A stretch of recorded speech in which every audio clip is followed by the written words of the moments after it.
Order দিতে পৌঁছেছে delivery boy. দরজা খুলতেই সামনে দাঁড়িয়েছিল তার তালাকপ্রাপ্ত স্ত্রী, এবং তারপর যা ঘটল তা দেখে মানবতা নিজেই কেঁদে উঠল।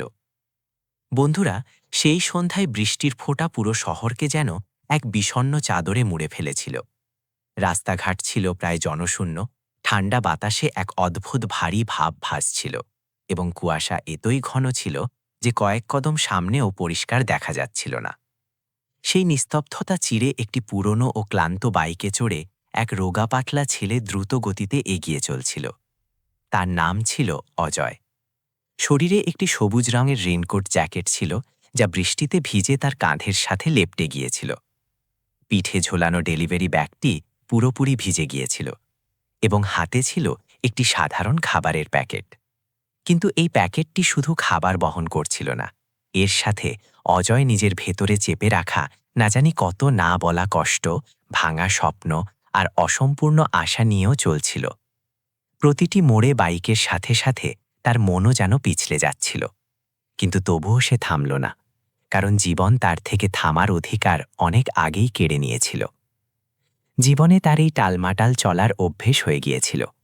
কখনো জীবন তাকে উন্নতির সোনালি স্বপ্ন দেখাত, আবার কখনো এক ছটকায় নির্মমভাবে মাটিতে আছাড় দিত, ঠিক সেই জায়গায় যেখান থেকে সে কখনো পথ চলা শুরু করেছিল। একসময় ছিল যখন অজয় কলেজে টপার ছিল। ক্লাসরুমে তার উপস্থিতি আলাদা পরিচয় তৈরি করত। প্রতিটি ইন্টারভিউতে তার চোখে আত্মবিশ্বাস চিকচিক করত, এবং তার উত্তর শুনে সামনে বসে থাকা মানুষটি মাথা না নেড়ে পারত না। মানুষ খুব প্রত্যয়ের সাথে বলতো, এই ছেলে অনেক দূর যাবে। কিন্তু তারপর জীবন হঠাৎ মোড় নিল। একটি ছোট ভুল, একটি বড় ভুল বোঝাবুঝি, এবং তারপরে ক্রমাগত আসা খারাপ সময় তার পুরো জীবনের মানচিত্রটাই বদলে দিল। যে পথে একসময় উন্নতির বোর্ড লাগানো ছিল, সেখানেই এখন সংগ্রামের গভীর কাদা। আজ সেই অজয়, যে কখনো স্বপ্নের কথা বলতো, বৃষ্টিতে ভিজতে ভিজতে মাথা নিচু করে খাবার পৌঁছে দেওয়া এক সাধারণ ডেলিভারি বয় হয়ে গিয়েছিল। আর আজ তার অবস্থা ছিল তার থেকেও খারাপ। গত দুদিন ধরে তীব্র জ্বরে পুড়তে থাকা শরীর, কাঁপতে থাকা হাত এবং ভারী মাথা সত্ত্বেও সে কাজে বেরিয়েছিল। প্রতিটি নিঃশ্বাস যেন বুকে বিঁধছিল। তবুও সে থামল না, কারণ তার কাছে থামার কোনো বিকল্প ছিল না। ঘরের ভাড়া সময়মতো দিতে হবে, মায়ের ওষুধ ফুরিয়ে আসছিল, বাইকের ইএমআই মাথার ওপর দাঁড়িয়েছিল। জীবন তাকে এই অধিকারই দেয়নি যে সে বলতে পারে, আজ আমি কাজ করব না। তখনই হঠাৎ তার মোবাইলে রিং বেজে উঠল। ভেজা স্ক্রিনে ভেসে উঠল অর্ডার নাম্বার 486। লোকেশন লেখা ছিল স্কাইলাইন টাওয়ার, ব্লক বি। নিচে লাল অক্ষরে লেখা ছিল আর্জেন্ট ডেলিভারি। অজয় এক গভীর নিঃশ্বাস নিল, যেন নিজের ভেতরে জমা ভয়, ক্লান্তি আর অসহায়ত্বকে একসাথে চেপে ধরার চেষ্টা করছিল। সে হেলমেট ঠিক করল, মুখ থেকে বৃষ্টির ফোঁটা মুছল, এবং কিছু না ভেবেই বাইক এগিয়ে নিয়ে চলল। স্কাইলাইন টাওয়ার, এই নামটা শুনতেই তার বুকে এক অদ্ভুত যন্ত্রণা জেগে উঠল। মনটা যেন হঠাৎ ভারী হয়ে গেল, যেন কেউ ভেতরের জমে থাকা স্মৃতিগুলোকে এক ঝটকায় খুঁচিয়ে দিল। কারণ এটাই ছিল সেই এলাকা যেখানে কখনো সে আর তার স্ত্রী মনিকা একরাশ স্বপ্ন নিয়ে এসেছিল। এক নতুন শুরুর স্বপ্ন, একসাথে জীবন কাটানোর স্বপ্ন। ঠিক সেই জায়গা যা কখনো তার নিজের ঘর ছিল, আর আজ এক অচেনা মঞ্জিল হয়ে গিয়েছিল। ভাড়ার সেই ছোট ঘরটি, জানালা দিয়ে ভেতরে আসা ঠান্ডা বাতাস আর সন্ধ্যার সাধারণ এক কাপ চা, কখনো সেই সামান্য জিনিসগুলোই তাদের কাছে দুনিয়ার সব সুখ ছিল। সেই ঘরে বসেই তারা অগণিত স্বপ্ন বুনেছিল, ভবিষ্যতের কথা, উন্নত জীবনের আশা, আর প্রতিটি বিপদে একে অপরের পাশে থাকার প্রতিশ্রুতি। সেই দেয়ালগুলো তাদের হাসি শুনেছিল, তাদের ভয় দেখেছিল, এবং তাদের স্বপ্নগুলোকে চুপচাপ আগলে রেখেছিল। কিন্তু স্বপ্নের আয়ু খুব কম ছিল। চাকরি মিলল না, ঘরে মানসিক চাপ বাড়তে লাগল, দায়িত্বের বোঝা বাড়ল, এবং ছোট ছোট বিষয়ে ঝগড়া শুরু হলো। যে কথাগুলো কখনো হাসিতে উড়িয়ে দেওয়া হতো, সেগুলোই এখন বিষ হয়ে সম্পর্কে মিশতে লাগল। ভুল বোঝাবুঝি ধীরে ধীরে এতই গভীর হয়ে গেল যে দুজনে একে অপরের দিকে তাকিয়েও নিজেদের একা অনুভব করতে শুরু করল। তারা একসাথে থেকেও ভেতরে ভেতরে ভাঙতে থাকল। আর তারপর একদিন সেই দিনটি এলো, যার কথা তারা কখনো কল্পনাও করেনি। এমন এক সিদ্ধান্ত যা সেই ছোট ঘরটিকে স্রেফ 4টি দেয়ালে বদলে দিল, এবং তাদের ভাগ করে নেওয়া স্বপ্নগুলোকে চিরতরে স্তব্ধ করে দিল। তালাক। কাগজপত্রে সম্পর্ক ভেঙে গিয়েছিল, কিন্তু বাস্তবে দুজনের মন আজও কোথাও না কোথাও অসম্পূর্ণই পড়েছিল। কিছু সম্পর্ক সই করার মাধ্যমে শেষ হয়ে যায়, কিন্তু স্মৃতি থেকে মোছে না। পার্কিংয়ে বাইক রাখার সময় অজয়ের হাত হালকা কেঁপে গেল।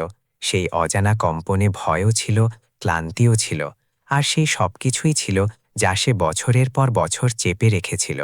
সে নিজেকে সামলে নিয়ে মনে মনে বলল, কাজ আছে, স্মৃতি কেন মাথায় ঢুকছে? বৃষ্টির জল তার জুতোর ভেতরে ঢুকে যাচ্ছিল। ঠান্ডা পা থেকে শুরু করে পুরো শরীরে ছড়িয়ে পড়ছিল, কিন্তু তাতে তার কিছু যায় আসছিল না। যেন এখন ব্যথার আর কোনো স্তর বাকি ছিল না। সে ধীরে ধীরে সিঁড়ি বেয়ে ব্লক বিয়ের দিকে এগোতে লাগল। হাতে খাবারের প্যাকেট, চোখে সেই পুরনো শূন্যতা, আর মনে এক অদ্ভুত অস্থিরতা যার কোনো নাম ছিল না। প্রতিটি সিঁড়ির সাথে তার ভেতরে কিছু একটা ভারী হচ্ছিল, যেন সে শুধু ওপরে উঠছে না, বরং নিজের অতীতের দিকেও এগিয়ে চলেছে। Flat number 204। কলিং বেলের সামনে দাঁড়াতেই তার পা যেন মাটিতে গেঁথে গেল। বুক হঠাৎ ধকধক করতে লাগল, এত জোরে যে সে নিজের নিঃশ্বাসও শুনতে পাচ্ছিল। সে নিজেও বুঝতে পারছিল না কেন এমন হচ্ছে। সে নিজেকে আবারও বোঝাল, স্রেফ ডেলিভারি, কাজ করো আর চলে যাও, এর মধ্যে ব্যক্তিগত কিছু নেই। গভীর নিঃশ্বাস নিয়ে নিজের কাঁপতে থাকা হাত নিয়ন্ত্রণে এনে সে ঘণ্টি বাজাল। দরজার পেছন থেকে চটির হালকা আওয়াজ এলো, তারপর ল্যাচ খোলার মৃদু শব্দ শোনা গেল। দরজা ধীরে ধীরে তার দিকে খুলে গেল, এবং পরের মুহূর্তেই সময় যেন থমকে গেল। সামনে মনিকা দাঁড়িয়েছিল। সেই মুখ, সেই চোখ, কিন্তু এখন সেই মুখে ক্লান্তি আর দুর্বলতা স্পষ্ট ফুটে উঠছিল। চোখে এখন খুশির সেই উজ্জ্বলতা ছিল না, আর ঠোঁটে সেই হাসিও ছিল না যা অজয় কখনো এই পৃথিবীতে সবচেয়ে বেশি ভালোবাসত। জীবন যেন তার মুখ থেকে সব রং কেড়ে নিয়েছিল। সেও তাকে দেখে এক মুহূর্তের জন্য থমকে গেল, যেন তার বিশ্বাসই হচ্ছিল না যে দরজার বাইরে দাঁড়িয়ে থাকা মানুষটি সেই যাকে সে পেছনে ফেলে এসেছিল। তার হাতে এক গ্লাস জল ছিল, হয়তো কোনো ওষুধের সাথে খাবে বলে নিচ্ছিল। হঠাৎ গ্লাসটি হালকা কেঁপে উঠল। আঙুল দিয়ে শক্ত করে ধরার চেষ্টা করল, কিন্তু মুখ থেকে শুধু এটুকুই কথা বেরোল, অজয়। তাদের দুজনের মাঝখানের সেই কয়েক সেকেন্ড এমন ছিল যেন পুরো পৃথিবী নিঃশ্বাস বন্ধ করে দিয়েছে। বাইরের বৃষ্টি, সিঁড়ির শব্দ, সবকিছু যেন গায়েব হয়ে গেল। অজয়ের খুব ইচ্ছে হলো কিছু জিজ্ঞাসা করতে, কেমন আছো, তুমি ঠিক আছো তো, এখানে একা কেন? কিন্তু সব শব্দ তার বুকে আটকে গেল, যেন গলার স্বর বাইরে আসতে অস্বীকার করছিল। সে কিছুই বলল না, স্রেফ সৌজন্যের এক পাতলা দেয়াল খাড়া করে হাত বাড়িয়ে দিল এবং নিচু প্রায় ভাঙা গলায় বলল, অর্ডার আপনার। প্যাকেট ধরার সময় মনিকার আঙুল হালকা পিছড়ে গেল। সে নিজেকে সামলানোর চেষ্টা করল। তাকে ঠিক মনে হচ্ছিল না। তার নিঃশ্বাস কিছুটা দ্রুত ছিল, কপালে হালকা ভাঁজ, আর চোখে এক না বলা ক্লান্তি পরিষ্কার দেখা যাচ্ছিল। তখনই অজয়ের নজর তার কবজির দিকে গেল। সেখানে ওষুধের একটি স্ট্রিপ বাঁধা ছিল। ঘরের ভেতরে তাকাতেই অজয়ের নজর এক পালাকে সবকিছু বুঝে গেল। টেবিলে ছড়িয়ে থাকা মেডিকেল বেলগুলো যেন কোনো স্তব্ধ চিৎকারের মতো পড়েছিল, এবং সোফায় রাখা এক পাতলা কম্বল সেই একাকিত্বের সাক্ষ্য দিচ্ছিল যাতে মনিকা বেঁচে ছিল। অজয়ের বুকটা মোচড় দিয়ে উঠল। চাইল জিজ্ঞেস করতে, তুমি ঠিক আছো তো, কতদিন ধরে অসুস্থ, কেউ সাথে আছে কিনা, কিন্তু শব্দগুলো আবার তার ভেতরেই দমে গেল। তার মুখ থেকে স্রেফ একটি আনুষ্ঠানিক কথা বেরোল, সই চাই। মনিকা চুপচাপ সই করল, প্যাকেটটি একপাশে রাখল এবং খুব নিচু শ্রান্ত গলায় বলল, ধন্যবাদ। সেই একটি শব্দের ভেতরে না জানি কত দুর্বলতা লুকিয়েছিল। অজয় মাথা নিচু করে হালকা সায় দিল এবং কিছু না বলেই ফিরে যেতে লাগল, যেন এই ঘরে থাকা তার জন্য ঠিক ততটাই কঠিন ছিল যতটা এখান থেকে বেরিয়ে যাওয়া। কিন্তু যেমনই সে দুকদম পেছনে হটল, হঠাৎ একটি সোজোর পতনের শব্দ ঘরে প্রতিধ্বনিত হল। সে ঝট করে ঘুরল। মনিকা মেঝেতে পড়ে গিয়েছিল। তার হাত থেকে ওষুধ আর জলের গ্লাস দূরে গিয়ে পড়েছিল। জল মেঝেতে গড়িয়ে যাচ্ছিল আর ওষুধগুলো ছড়িয়ে গিয়েছিল। তার মুখ খুব ফ্যাকাশে হয়ে গিয়েছিল, নিঃশ্বাস খুব ধীর ছিল এবং চোখ পুরোপুরি বন্ধ ছিল। অজয়ের বুক থক করে উঠল। মনিকা! সে প্রায় চিৎকার করে উঠল। সে তৎক্ষণাৎ দৌড়ে তার কাছে পৌঁছাল। ঘাবড়ে গিয়ে তার নিজের হাত কাঁপছিল। হে ভগবান, ও অজ্ঞান হয়ে গেল কি করে? তার মাথায় প্রশ্নের ঝড় উঠেছিল। এক মুহূর্ত সময় নষ্ট না করে মানুষ কি বলবে বা পরিস্থিতি কি ছিল তা না ভেবেই সে মনিকাকে কোলে তুলে নিল এবং দ্রুত কদমে তাকে ঘরের ভেতরে নিয়ে গেল। ঘরটি ছোট ছিল, এক কোণে রাখা একটি ভাঙা চেয়ার, এদিক ওদিক ছড়ানো জামাকাপড় আর বাতাসে ওষুধের কটু গন্ধ, যা নিঃশ্বাস নিলেই বুকে ঢুকে যাচ্ছিল। এই ঘরটি কোনো অসুস্থ শরীরের চেয়ে এক ক্লান্ত জীবনের গল্প বেশি বলছিল।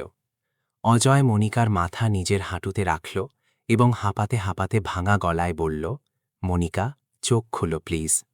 কিন্তু সে একেবারে স্থির পড়েছিল, যেন তার দেহটি সেখানেই ছিল, কিন্তু সে নিজে অন্য কোথাও চলে গিয়েছিল। নিঃশ্বাস এতই হালকা ছিল যে তা অনুভব করাও কঠিন হয়ে পড়ছিল।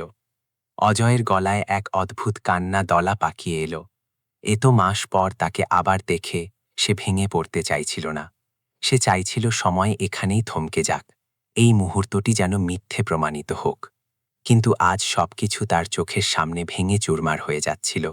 সে কাঁপতে থাকা গলায় বলল, আমার মনে হয়েছিল তুমি ভালো আছো, আর তুমি এখানে এই অবস্থায় আছো। কথাগুলো তার নিজের কানেও অচেনা লাগছিল। সে মনিকার হাত ধরল, তা বরফের মতো ঠান্ডা ছিল। সেই শীতলতা অজয়ের মনকে ভেতর পর্যন্ত জমিয়ে দিল, যেন কেউ তার বুকের ভেতর থেকে সব হাওয়া শুষে নিয়েছে। না, এমন হতে পারে না, সে বিড়বিড় করল। আমি ডাক্তারকে ডাকছি। বলতে বলতে সে কাঁপতে থাকা আঙ্গুলে মোবাইল বের করল। নম্বর ডায়াল করল, কিন্তু স্ক্রিন পরিষ্কার দেখা যাচ্ছিল না। যেন চোখের জল আর বাইরের বৃষ্টি মিলে তার চোখের সামনে সবকিছু অস্পষ্ট করে দিচ্ছিল। আঙ্গুল পিছলে যাচ্ছিল, বুক বেহায়ার মতো ধরফর করছিল। অবশেষে ফোন লাগল। ওপাশ থেকে ডাক্তারের গলা শোনা গেল, 10 মিনিটে আসছি, রোগীর নাড়ি দেখতে থাকুন। অজয় মেঝের ওপর হাঁটু গেড়ে বসে পড়ল, যেন তার পায়ে এখন আর দাঁড়িয়ে থাকার শক্তি নেই। সে ধীরে ধীরে মনিকার কবজি ধরল। নাড়ি এতই হালকা ছিল যে মনে হচ্ছিল তার আঙুল থেকে পিছলে যাচ্ছে। প্রতিটি হৃৎস্পন্দনের সাথে অজয়ের বুকও কেঁপে উঠছিল। ঘরের জানালা অর্ধেক খোলা ছিল, ঠান্ডা বাতাস ভেতরে আসছিল, কিন্তু সেই বাতাসেও এক গভীর একাকিত্ব মিশেছিল, যেন এই ঘর অনেক দিন কোনো মানুষের গলা শোনেনি। দেয়ালের কোণে পচে যাওয়া চায়ের একটি কাপ রাখা ছিল, যার গন্ধ এখনো বাতাসে ভাসছিল, যেন না জানি কতদিন ধরে সে ঠিকমতো কিছুই খায়নি। অজয় নিজেকে সামলে নিয়ে মনিকার কপালে ঠান্ডা জল দিল এবং ফাটা গলায় বলল, মনিকা, প্লিজ জেগে ওঠো, আমি এখানেই আছি, শুনতে পাচ্ছ তো? কোনো উত্তর এলো না, শুধু তার নিঃশ্বাসের খুব মৃদু শব্দ ঘরে প্রতিধ্বনিত হচ্ছিল। প্রতিটি নিঃশ্বাস যেন জীবনের সাথে এক জেদি লড়াই লড়ছিল। অজয় চারপাশে তাকালে। ওষুধের অর্ধেক স্ট্রিপ, ভাড়ার নোটিশ, বিদ্যুৎ বিল আর একটি পুরনো ফোন, যা হয়তো অনেকদিন চার্জও দেওয়া হয়নি। এই সব কিছু কোনো গল্পের মতো নয়, বরং কারো নিঃশব্দ কষ্টের সাক্ষ্য দিচ্ছিল। অজয়ের চোখ ভরে এলো। তোমার সাথে এসব কবে থেকে চলছিল, আর তুমি একবারও বললে না? সে ঠোঁট কামড়ে নিজেকে সামলানোর চেষ্টা করল, কিন্তু চোখের জল তার গাল বেয়ে পড়তেই থাকল। সে উঠে গেল, জলের গ্লাস ভরল এবং ফিরতেই তার নজর মনিকার মুখের ওপর আটকে গেল। তার চোখের পাতায় হালকা নড়াচড়া হয়েছিল। মনিকা? অজয় সঙ্গে সঙ্গে তার কাছে ঝুঁকে গেল। বুক এত জোরে ধড়ফড় করছিল যে সে ভয় পাচ্ছিল, পাছে তার শব্দেই না শোনা যায়। ধীরে ধীরে মনিকা চোখ খুলল, কিন্তু তার দৃষ্টি ঝাপসা ছিল, যেন কেউ তার দুনিয়া থেকে সব রং কেড়ে নিয়েছে। সে সামনে ঝুঁকে থাকা মুখটিকে চেনার চেষ্টা করল। অজয়, সেই একটি শব্দে যতটা কষ্ট, অভিযোগ আর একাকিত্ব মিশেছিল, তা তীরের মতো অজয়ের বুকে বিঁধল। হ্যাঁ, আমি আছি, অজয় নিজেকে সামলে বলল। তুমি শুধু শুয়ে থাকো, ডাক্তার আসতেই হবে। মনিকা খুব কষ্টে জিজ্ঞেস করল, তুমি এখানে কিভাবে? অজয় গভীর নিঃশ্বাস নিল। ডেলিভারি নিয়ে এসেছিলাম। আর তুমি? পরের কথাগুলো তার গলায় আটকে গেল, যেন সত্যিটা পুরো বলার সাহস আর অবশিষ্ট নেই। মনিকার চোখ ভরে এলো। খুব নিচু ভাঙা স্বরে বলল, তোমাকে এমন অবস্থায় দেখতে ভালো লাগছে না। ওটা প্রশ্ন ছিল না, ওটা ছিল তার মনের ভাঙা এক কোণ, যা প্রথমবার কারো সামনে খুলে কথা বলে উঠেছিল। অজয়ের মনে হলো যেন কেউ তার পুরো অতীত তার সামনে এনে দাঁড় করিয়ে দিয়েছে। সেই ঝগড়াগুলো, সেই বেকারত্ব, সেই না বলা কথা যা কখনো বলতে পারেনি। আর সেই দিনটি যখন আদালত থেকে ক্লান্ত হয়ে বেরিয়েছিল। হাতে ফাইল ছিল, মনে বোঝা আর চোখে ক্লান্তি। পেছনে না ফিরে, কিছু না বলে তারা দুজন আলাদা দিকে হাঁটতে শুরু করেছিল, এই ভেবে যে হয়তো দূরত্বই সবচেয়ে সহজ পথ। অজয় ধীরে ধীরে মেঝের ওপর তার পাশে বসল। গলায় চিন্তা আর অনুশোচনার বোঝা স্পষ্ট ফুটে উঠছিল। মনিকা, তোমার এই অবস্থা কেন? তুমি ঠিকমতো খাবার খাও তো, ওষুধপত্র নাও। তার প্রশ্নগুলো স্রেফ প্রশ্ন ছিল না, ছিল আতঙ্ক। মনিকা এক দুর্বল হাসি হাসার চেষ্টা করল, কিন্তু সেই হাসি চোখ পর্যন্ত পৌঁছাল না। ওষুধ অনেক দামি অজয়, আর চাকরি? তার গলা মাঝখানেই ভেঙে গেল। কয়েক মুহূর্ত চুপ থেকে সে নিজেকে সামলানোর চেষ্টা করল। চাকরি চলে গেছে, ভাড়া বেড়ে গেছে, অসুখ বেড়েছে, আর আমি? সে গভীর নিঃশ্বাস নিল, যেন শব্দের বোঝা বওয়াও এখন মুশকিল। আমি কারো ওপর বোঝা হতে চাইনি। তার শব্দগুলো পাথরের মতো ছিল, প্রতিটি শব্দ সরাসরি অজয়ের মনে গিয়ে বিঁধল। সে নিজেকে সামলাতে পারল না, চোখের জল গলার স্বরে নেমে এলো। মনিকা, আমাদের তালাক নিতে হয়েছিল, কিন্তু তার মানে এই নয় যে তুমি একা। তার মানে এই নয় যে তুমি সবকিছু নিজেই সহ্য করবে। নিজেকে এতটা ভেঙে ফেলো না। মনিকা চোখ বন্ধ করে নিল, হয়তো চোখের জল আটকানোর জন্য, অথবা নিজেকে। খুব নিচু স্বরে বলল, তোমাকে কি বলতাম? তুমি নিজেই নিজের ক্ষতগুলোর সাথে লড়াই করছিলে। আমি কিভাবে তোমাকে আমার ক্ষতের দায়িত্ব দিতাম? অজয়ের বুকটা যেন কেউ শক্ত করে মুচড়ে দিল। সে দীর্ঘশ্বাস ফেলল, গলা ভারী হয়ে গিয়েছিল। তুমি বোঝোইনি, সে বলল। আমি যে কোনো চোটের সাথে লড়তে পারতাম, প্রতিটি কষ্ট সহ্য করতে পারতাম, শুধু একটি ছাড়া। সে তার দিকে তাকাল, চোখে সেই কষ্ট নিয়ে যা আজও বেঁচে ছিল, তোমার দূরে চলে যাওয়া। ঘরটি কিছু সময়ের জন্য একেবারে নিস্তব্ধ হয়ে গেল, যেন দুজনের মাঝে বলা আর না বলা শব্দগুলো বাতাসে ঝুলে রইল। বাইরে বৃষ্টির ফোঁটা অনবরত জানালার সাথে ধাক্কা খাচ্ছিল, প্রতিটি ফোঁটা যেন সেই নিস্তব্ধতাকে আরও গভীর করে তুলছিল। তখনই হঠাৎ দরজায় কড়া নাড়ার শব্দ হল। অজয় চমকে উঠল। ডাক্তার এসে গিয়েছিল। ভেতরে এসেই ডাক্তার পরিস্থিতির আন্দাজ করে জিজ্ঞেস করলেন, কি হয়েছে ওনার? অজয় তড়িঘড়ি ঘাবড়ানো গলার সবকিছু জানাল। নিঃশ্বাস খুব ধীর ছিল, হঠাৎ অজ্ঞান হয়ে গিয়েছিল, হয়তো অনেকদিন ঠিকমতো খায়নি, ওষুধও নেয়নি। অজয় কিছুই বলতে পারছিল না, যেন প্রতিটি কথার সাথে তার মন নিজেকেই দোষী সাব্যস্ত করছিল। ডাক্তার মনিকার রক্তচাপ পরীক্ষা করলেন, নাড়ি দেখলেন, কিছু টেস্ট রিপোর্ট উল্টে পাল্টে দেখে ওষুধ লিখতে শুরু করলেন। তার চেহারায় এক পেশাদার গুরুত্ব ছিল, কিন্তু গলায় সতর্কবাণী পরিষ্কার ফুটে উঠছিল। ওনার সুগার লেভেল অনেক নিচে নেমে গেছে, শরীরে রক্তাল্পতা আছে, মানসিক চাপ অনেক বেশি এবং ক্রমাগত ক্লান্তিও কাজ করছে। যদি সময় মতো ওনার ঠিকমতো যত্ন নেওয়া না হয়, তবে অবস্থা আরও খারাপ হতে পারে। এই কথাগুলো অজয়ের কানে নয়, সরাসরি তার হৃদয়ে গিয়ে বিঁধল। সে যেন সেখানেই পাথর হয়ে গেল। চোখের সামনে মনিকার ভেঙে পড়া অবস্থা ভাসতে লাগল। তার চেহারায় অনুতাপ ছিল, কষ্ট ছিল, এবং সেই দ্বন্দ্ব ছিল যা সে মাসের পর মাস নিজের ভেতরে চেপে বসেছিল। তার মনে হল প্রতিটি দেরিতে নেওয়া সিদ্ধান্ত আজ প্রশ্ন হয়ে তার সামনে এসে দাঁড়িয়েছে। ডাক্তার যাওয়ার সময় ঘুরে জিজ্ঞেস করলেন, ওনার সাথে কেউ আছে তো? অজয় কয়েক সেকেন্ড চুপচাপ দাঁড়িয়ে রইল, যেন জীবন তার কাছে সরাসরি উত্তর চেয়ে বসেছে। তারপর সে এক গভীর নিঃশ্বাস নিল এবং খুব নিচু কিন্তু দৃঢ় গলায় বলল, হ্যাঁ, আমি আছি। দরজা বন্ধ হতে ঘরে আবার সেই শান্ত ভারী বাতাস ছড়িয়ে পড়ল, কিন্তু এবার সেই নিস্তব্ধতায় শুধু কষ্ট ছিল না, একটি স্থির সিদ্ধান্তও ছিল, যা এখন আর পিছু হটার ছিল না।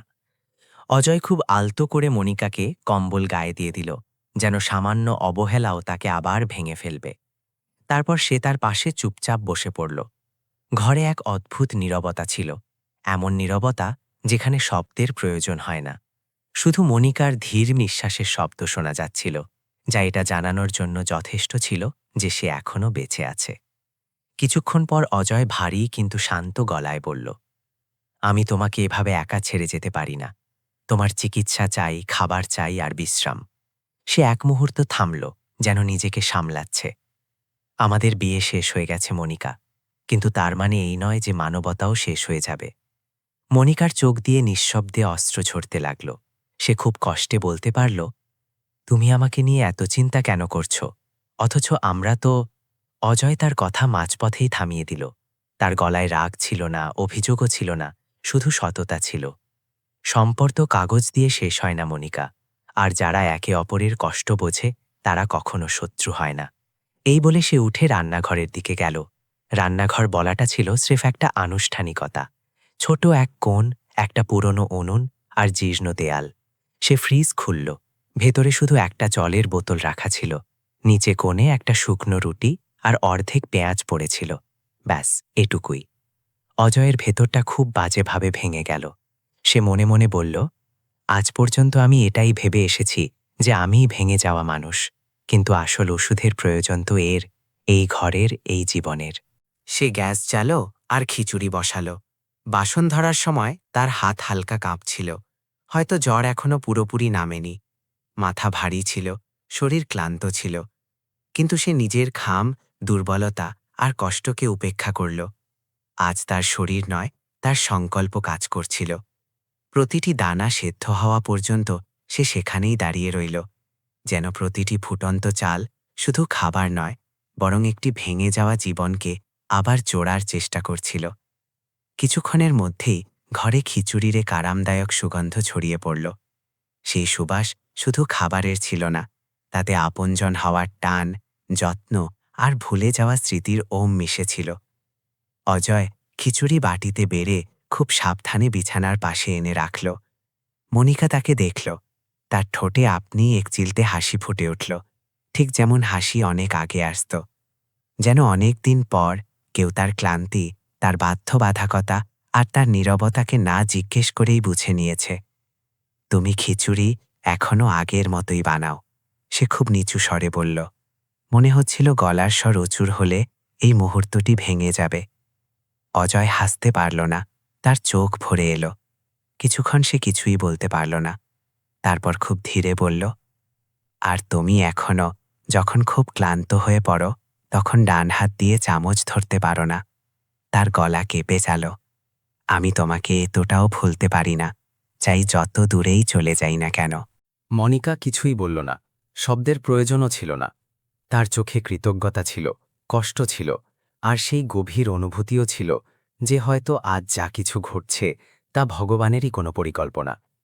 যেন জীবন ইচ্ছা করেই তাদের আবার সেই মোড়ে এনে দাঁড় করিয়ে দিয়েছে, যেখানে সম্পর্কের নামের কোনো গুরুত্ব নেই, শুধু মানবতাই কথা বলে। অজয় তার পাশে বসে পড়ল। তার স্বর এখন শান্ত ছিল, কিন্তু তাতে এক অটল সিদ্ধান্ত পরিষ্কার দেখা যাচ্ছিল। কাল থেকে আমি তোমার সাথে ডাক্তারের কাছে যাব, ওষুধ আনব, আর যতক্ষণ না তুমি পুরোপুরি ঠিক হচ্ছ। সে এক মুহূর্ত থামল, যেন এই সিদ্ধান্তটি নিজের মনে পাকাপোক্ত করে নিচ্ছে। আমি এখানেই থাকব। মনিকা কাঁপতে থাকা গলায় জিজ্ঞেস করল, অজয়, তোমার মনে হয় না লোকে কি ভাববে? সেই প্রশ্নে ভয় ছিল, সমাজের বোঝা ছিল, আর সেই অভ্যাসও ছিল যা মানুষকে নিজের প্রয়োজনের আগে দুনিয়ার চিন্তার কথা মনে করিয়ে দেয়। অজয় এক মুহূর্ত না ভেবে উত্তর দিল, লোকে কি ভাববে তার চেয়ে বেশি জরুরি হল তোমার নিঃশ্বাস যেন চলতে থাকে। সেই একটি বাক্যের সাথেই ঘরের বাতাসে এক অদ্ভুত উষ্ণতা ছড়িয়ে পড়ল, যেন জমাট বাঁধা ভয়গুলো গলতে শুরু করেছে। সেই দুজন মানুষ যারা মাসের পর মাস একে অপরের দিকে তাকানোর সাহসটুকুও সঞ্চয় করতে পারছিল না, তারা আজ একই ঘরে ছিল। কোনো হিসাব নিকাশ নেই, কোনো প্রশ্ন উত্তর নেই, কোনো প্রতিশ্রুতি বা শর্ত নেই। শুধু একে অপরের ধুকভুকুনি থেকে ভরসা পাচ্ছিল। রাত গভীর হতে থাকল। জানালার বাইরে বৃষ্টি থেমে গিয়েছিল, কিন্তু তাদের দুজনের চোখে বৃষ্টি তখনও বাকি ছিল। আকাশ পরিষ্কার হয়ে গিয়েছিল, কিন্তু মনের ভেতরে মেঘ এখনও পুরোপুরি সরেনি। সেই নিস্তব্ধ রাতের মাঝে তাদের ভাঙা সম্পর্কের ওপর জমে থাকা বরফ প্রথমবার খুব ধীরে ধীরে গলতে শুরু করেছিল। বিছানায় শুয়েই মনিকা তাকে চুপচাপ দেখছিল। অজয়ের প্রতিটি নড়েচড়া, প্রতিটি নিঃশ্বাসের পরিবর্তন সে যেন ধরে রাখতে চাইছিল। সে বলতে চাইছিল, অনেক কিছু বলতে চাইছিল। মাসের পর মাস জমে থাকা নীরবতা, বছরের পর বছর জমা কষ্ট আর অসম্পূর্ণ প্রশ্নগুলো তার ভেতরে তোলপাড় করছিল, কিন্তু গলায় আটকে থাকা শব্দগুলো বাইরে আসার নাম নিচ্ছিল না। যেন ভয় এখনও সত্যের চেয়ে বড়। অবশেষে সে খুব ধীরে জিজ্ঞেস করল, অজয়, তুমি ফিরে এলে কেন? ডেলিভারি তো দিয়ে দিয়েছিলে, তবুও কেন থেকে গেলে? অজয় ঘুরে তার দিকে তাকাল। তার চোখে সেই পুরনো উজ্জ্বলতা ছিল, সেই চিন্তা ছিল যা কখনো মনিকাকে এই দুনিয়ার সবচেয়ে নিরাপদ মানুষ হওয়ার অনুভূতি দিত। সে মেঝের উপর বসল, একদম তার বিছানার কাছে। আমি কিভাবে চলে যেতাম মনিকা? সে শান্ত কিন্তু ভারী গলায় বলল। তুমি পড়ে গিয়েছিলে, তোমার নিঃশ্বাস দ্রুত চলছিল, আর সবচেয়ে বড় কথা, সে এক মুহূর্ত থামল। তুমি সাহায্য চাওয়ার জন্য কাউকে ফোন পর্যন্ত করনি। মনিকা নজর ফিরিয়ে নিল। তার গলায় ক্লান্তি আর ভেঙে পড়ার সুর মিশেছিল। কাকে করতাম? চাকরি চলে যেতেই বন্ধুরা দূরে সরে গেল। আত্মীয় স্বজনরা তো তালাকের পর আমাকে বোঝা মনে করতে লাগল। সে এক মুহূর্ত থেমে নিঃশ্বাস নিল। আর তুমি? আমি কিভাবে তোমাকে ফোন করতাম? সেই বাক্যটি বাতাসে ঝুলে রইল, অসম্পূর্ণ, ভারী আর ভাঙা, যেন সেই একটা প্রশ্নেই তার পুরো অসহায়ত্ব বন্দী ছিল। অজয় কিছুই না বলে তার হাত নিজের হাতে তুলে নিল। তার স্পর্শ এখনও আগের মতোই ছিল, কোমল আর ভরসায় ভরা। এখন তোমাকে আর কারো সামনে নিজেকে বোঝা মনে করার দরকার নেই, সে খুব ধীরে বলল। মনিকার চোখের কোণ ভিজে গেল। তালাকের পর আমি রোজ ভাবতাম, তার গলা কেঁপে গেল, যদি তুমি একবার বলতে যে থামো, আমরা চেষ্টা করে দেখি, হয়তো পরিস্থিতি এতটা খারাপ হতো না। অজয় গভীর নিঃশ্বাস নিল। তার চেহারায় অনুশোচনা আর স্বীকৃতি দুইই ছিল। আমি বলেছিলাম মনিকা, শুধু তুমি শোনোনি। আমিও তখন ভেঙে পড়েছিলাম।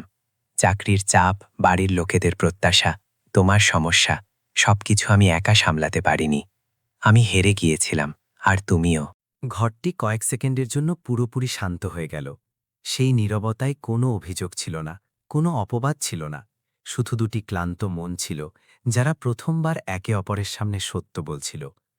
তারপর অজয় খুব ধীরে ধীরে, যেন নিজের মুখ থেকে কোনো ভারী মুখোশ খুলে ফেলছে, ভেতরকার সব চাপ সরিয়ে বলল, কিন্তু এখন আমি এই লড়াই তোমাকে একা লড়তে দেব না মনিকা।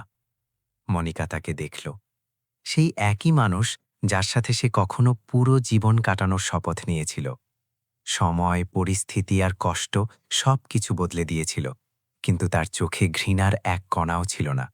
শুধু চিন্তা ছিল, আপনজন হওয়ার টান ছিল, আর এক অটল দায়িত্ববোধ ছিল, যা কোনো কাগজের মুখাপেক্ষী হয় না। আমি কাল থেকে কাজে যাব না, অজয় শান্ত কিন্তু দৃঢ় গলায় বলল। স্রেফ কয়েকদিনের জন্য, যতক্ষণ না তুমি ঠিক হচ্ছ। ডাক্তার পরিষ্কার বলেছেন তোমার বিশ্রাম চাই। আমি এখানেই থেকে তোমার দেখাশোনা করব। না, তোমার চাকরি, তোমার ডেলিভারি টাইমিংস, ইএমআই, আমি তোমার কোনো ক্ষতি করতে চাই না। অজয় হালকা হাসল, সেই হাসি ক্লান্ত হলেও খাঁটি ছিল। আমার জন্য নয় মনিকা, সে খুব মার্জিত স্বরে বলল। তুমি তো সেই কারণ ছিলে যার জন্য আমি জীবনের সাথে লড়ে গিয়েছি, আজকেও আছো। তার শব্দের ভার এতটা গভীর ছিল যে মনিকা চোখ বন্ধ করে নিল। যেন সেই মুহূর্তেই তার মন ভরে এসেছে, যেন বছরের পর বছর ধরে আটকে রাখা অশ্রু অবশেষে বয়ে যাওয়ার অনুমতি চাইছে। কিছুক্ষণ পর মনিকা যখন চোখ খুলল, সে দেখল অজয় খিচুড়ির দ্বিতীয় বাটি নিয়ে তার সামনে দাঁড়িয়ে আছে। চেহারায় সেই শান্ত চিন্তা, যা কথা বলে কম কিন্তু অনুভব করায় বেশি। একটু আর খেয়ে নাও, সে কোমলভাবে বলল। ওষুধের কাজ তবেই হবে। মনিকা বাটি নেওয়ার আগে তার হাত ধরে ফেলল। তার আঙুলে এখনও দুর্বলতা ছিল, কিন্তু প্রশ্নে ছিল সাহস। সত্যি করে বলো অজয়, তুমি কি ভাবছ? সে এক মুহূর্ত থামল। তোমার কি আমার জন্য দুঃখ হচ্ছে, নাকি এসব শুধু মানবতার খাতিরে করছো?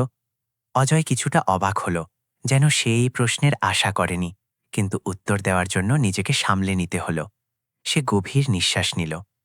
যদি শুধু মানবতার খাতিরে করতাম, সে ধীর কিন্তু একদম সত্য স্বরে বলল, তবে হয়তো এত কষ্ট হতো না, এত অস্থিরতা হতো না, এত ভয় লাগতো না যে যদি তোমার কিছু হয়ে যায় তবে আমি কিভাবে বাঁচব। মনিকা আর কিছু বলতে পারল না। সত্য কখনো কখনো উত্তর চায় না, শুধু স্বীকৃতি চায়। আমি এটা বলছি না যে সবকিছু আগের মতো হয়ে যাবে, অজয় আরও বলল, কিন্তু এটুকু নিশ্চয়ই বলছি যে আমি তোমাকে আর ভাঙতে দেব না। দুজনে একে অপরের চোখের দিকে তাকিয়ে রইল। কয়েক সেকেন্ড, কয়েক মিনিট বা হয়তো কয়েক বছরের দূরত্ব সেই এক মুহূর্তে ধীরে ধীরে গলে গেল, শব্দ ছাড়া, প্রতিশ্রুতি ছাড়া, শুধু সত্যের সাথে। জানালার বাইরে মেঘের গর্জন এখন পুরোপুরি থেমে গিয়েছিল। শহর গভীর ঘুমে ডুবে গিয়েছিল। রাস্তাঘাট শান্ত ছিল, স্ট্রিট লাইটগুলো নিভে গিয়েছিল। কিন্তু এই ছোট ঘরে দুটি মন তখনও জেগেছিল, একে অপরের হৃৎস্পন্দন বুঝতে বুঝতে। অজয় ধীরে ধীরে উঠে ঘরের পরিষ্কার পরিচ্ছন্নতা শুরু করল। মেঝেতে পড়ে থাকা ওষুধের র্যাপার, উল্টে থাকা জামাকাপড়, ধুলোবালি ভরা টেবিল, সে সব কিছু নিঃশব্দে গুছিয়ে ফেলল, যেন সে শুধু ঘর নয়, বরং গত কয়েকদিনের বিশৃঙ্খলা আর ক্লান্তিও ধীরে ধীরে ঠিক করছে। প্রতিটি জিনিস তোলার সাথে সাথে যেন সে বলছিল যে এখন আর সবকিছু এভাবে ছড়িয়ে থাকবে না। মনিকা তাকে চুপচাপ দেখছিল। তার চোখে বিস্ময়ও ছিল আর এক গভীর স্বস্তিও। অনেক সময় পর কেউ তার আশেপাশে এভাবে নীরব হয়ে দাঁড়িয়েছিল, কোনো প্রশ্ন না করে, কোনো অনুগ্রহ না দেখিয়ে। কিছুক্ষণ পর সে হালকা হাসির সাথে বলল, অনেক সময় পর তুমি এভাবে আমার ঘরে হাত দিচ্ছ। অজয় ঘুরে তার দিকে তাকালো আর হালকা হাসল। মনে আছে, বিয়ের পর তুমি বলতে যে আমি একেবারেই সাফসাফাই পারি না, সব লণ্ডভণ্ড করে দিই। মনিকা হালকা হেসে উঠল। আর তুমি বলতে যে তুমি শুধু আমার জিনিসগুলোই ঠিক করতে জানো। অজয় তার জন্য টাটকা জল আনল, ওষুধগুলো তার কাছে রাখল, সব কিছু তার নাগালের মধ্যে। তারপর সোফায় শুতে শুতে খুব সহজভাবে বলল, তুমি শুয়ে পড়ো, আমি এখানেই আছি, কোথাও যাচ্ছি না। মনিকা হালকা ঘাবড়ে গিয়ে জিজ্ঞেস করল, সত্যিই তুমি এখানে থাকছ? অজয় এক মুহূর্তও না ভেবে উত্তর দিল, হ্যাঁ, তোমার একাকিত্ব আর ছুটি পেয়ে গেছে। ধীরে ধীরে মনিকার চোখ ঘুমে ঢুলুঢুলু হয়ে এলো। তার নিঃশ্বাস এখন আগের চেয়ে অনেক বেশি শান্ত ছিল। ঘুমের দোরগোড়ায় পৌঁছে সে একটি শেষ কথা বলল, অজয়, যদি সেদিন আমরা একটু থামতাম, একটু কথা বলতাম, হয়তো এসব হতো না। অজয় তার দিকে তাকালো, তার স্বর খুব নিচু কিন্তু ভরসায় ভরা। হয়তো হ্যাঁ, কিন্তু এখন আমাদের কাছে আরও একটি সুযোগ আছে মনিকা। এবার আমরা কোনো ভুল বোঝাবুঝিকে আমাদের মাঝে আসতে দেব না। ঘর আবার শান্ত হয়ে গেল, কিন্তু এই শান্তি এখন আর শূন্য ছিল না। এতে আশা ছিল, মানবতা ছিল, এবং দুটি ভাঙা হৃদয়ের আবার জোড়া লাগার এক নতুন নাজুক শুরু ছিল। মনিকা অবশেষে ঘুমিয়ে পড়ল।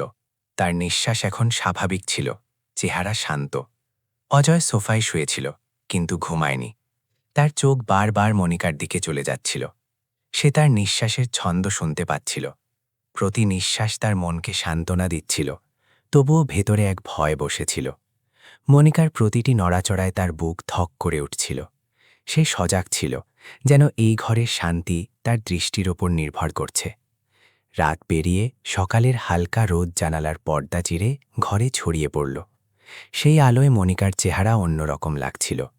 অজয় চুপচাপ উঠল। তার পায়ে এখনও ক্লান্তি ছিল, কিন্তু মনে এক অদ্ভুত স্থিরতা। সে নিঃশব্দে রান্নাঘরে গিয়ে প্রাতরাশ বানাল। ওষুধগুলো বের করে একটি প্লেটে সাজিয়ে রাখল। তারপর বাইরে গিয়ে কিছু টাটকা ফল নিয়ে এলো। প্রতিটি প্রস্তুতির সাথে তার ভেতরে একটাই কথা বাজছিল, আজ থেকে সবকিছু অন্যরকম হবে। অজয় যখন ঘরে ফিরে এলো, সে দেখল মনিকা উঠে বসার চেষ্টা করছে। সে বালিশের সাহায্য নিল, কিন্তু দুর্বলতার কারণে পারল না, পেছনে হেলে পড়ল। অজয় তৎক্ষণাৎ দৌড়ে তার কাছে পৌঁছাল এবং তাকে সামলাতে সামলাতে বলল, এখনও তোমার শক্তি ফিরে আসেনি। মনিকা তার দিকে তাকালো, তার চোখে কৃতজ্ঞতা ছিল। যদি তুমি কাল রাতে না থাকতে, তবে হয়তো আমি এই সকালটা দেখতে পেতাম না। অজয়ের চোখ ভিজে এলো। সে বলল, এমন কথা বলো না, এখন আমি আছি তো, সব ঠিক হবে। ঠিক সেই মুহূর্তেই দরজায় সুজোরে কড়া নাড়ার শব্দ হল। অজয় আর মনিকা দুজনেই ঘাবড়ে গেল। বাইরে থেকে এক কঠোর কর্কশ কণ্ঠস্বর শোনা গেল, মনিকা, ভাড়া দিতে হবে কিনা? আজ শেষ দিন, না দিলে ঘর খালি করে দিতে হবে। মনিকার মুখ ফ্যাকাশে হয়ে গেল, হাত কাঁপতে লাগল। সে ভয়ার্ত চোখে অজয়ের দিকে তাকালো। অজয়, আমি কি করব? আমার কাছে তো। তার কথা মাঝপথেই থেমে গেল। অজয় তার হাত শক্ত করে ধরল। তুমি শুধু নিঃশ্বাস নেওয়ার চিন্তা করো, বাকিটা আমি দেখে নিচ্ছি। সে ধীরে ধীরে দরজার দিকে এগিয়ে গেল। প্রতিটি পদক্ষেপের সাথে তার ভেতরে এক অন্য মানুষ দাঁড়িয়ে উঠছিল। ভীতু নয়, পলাতক নয়। সে দরজা খুলল। বাইরে বাড়িওয়ালা দাঁড়িয়েছিল, হাতে এক পুরনো নোটবুক। অজয়কে দেখেই তার ভ্রু কুঁচকে গেল। তুমি এখানে? সে ভেতর দিকে উকি মেরে বলল, আর এখানে এক ছেলে রাতভর থেকে গেল? এটা ঠিক নয়। অজয় গলা উচাল না বা নজর নিচু করল না। শান্ত স্বরে বলল, ওনার শরীর কাল রাতে খুব খারাপ হয়ে গিয়েছিল, ডাক্তার ডাকতে হয়েছিল। আর ভাড়ার কথা বলছেন, আমি দিয়ে দেব। বাড়িওয়ালা অবাক হয়ে গেল। সে অজয়কে ওপর থেকে নিচ পর্যন্ত দেখল এবং জিজ্ঞেস করল, তুমি কে ওনার? অজয় 1 সেকেন্ডের জন্য থামল। তারপর খুব ধীর কিন্তু দৃঢ় গলায় বলল, যে নামই দিন না কেন, আজ থেকে আমি ওনাকে একা থাকতে দেব না। বাড়িওয়ালা আর কিছু বলল না। তার কঠোরতা যেন সেখানেই আলগা হয়ে গেল। সে নিঃশব্দে নোটবুক বন্ধ করে চলে গেল। দরজা বন্ধ হলো, আর তার সাথে ঘরের ভেতরের ভয়ের বোঝাও যেন চলে গেল। অজয় মনিকার কাছে এলো। মনিকা কাঁপতে থাকা গলায় বলল, তুমি এখনও আমার জন্য এভাবে দাঁড়াচ্ছ, যেমন কিছুই বদলায়নি। অজয় তার পাশে বসল। অনেক কিছু বদলেছে মনিকা। পরিস্থিতি বদলেছে, পথ ভেঙে গেছে, জীবন আমাদের আলাদা দিকে দাঁড় করিয়ে দিয়েছে, কিন্তু একটা কথা বদলায়নি। সে এক মুহূর্ত থামল। তুমি পড়ে যাবে আর আমি তুলতে আসব না, এটা হতেই পারে না। মনিকার চোখের জল গড়িয়ে পড়ল। আমি ভেবেছিলাম আমার জন্য আর কেউ থাকবে না। অজয় খুব ধীরে তার চোখের জল মুছে দিল। তোমার কাছে আমি আছি, হোক তা প্রাক্তন স্বামী, বন্ধু বা স্রেফ একজন মানুষ, কিন্তু আমি আছি, এবং ততক্ষণ থাকব যতক্ষণ না তুমি নিজে চলতে পারছ। ঘরে আবার সেই নীরবতা ছড়িয়ে পড়ল। তবে এই নীরবতা শূন্য ছিল না, এতে ভরসা ছিল। দিন কাটতে লাগল। প্রতিদিন অজয় ওষুধ আনত, রান্না করত, আর রাতে তার পাশে বসে থাকত। মনিকা তাকে দেখত আর ভাবত, একজন মানুষের মন কিভাবে এতটা বদলে যায়, নাকি মন বদলায় না, স্রেফ সঠিক সময়ে তার আসল রূপ দেখায়। এক সন্ধ্যায় মনিকা জিজ্ঞেস করল, তুমি রোজ নিজের কাজ ছেড়ে আমার কাছে থাকো, ইএমআই, চাকরি। অজয় হাসল। কাল ইন্টারভিউ আছে, হয়তো ভাগ্য এবার সাথে দেবে। এবং সত্যি ভাগ্য সঙ্গ দিল। 3 দিন পর ইমেল এলো, চাকরিটা হয়ে গেছে। মনিকার চোখ উজ্জ্বল হয়ে উঠল।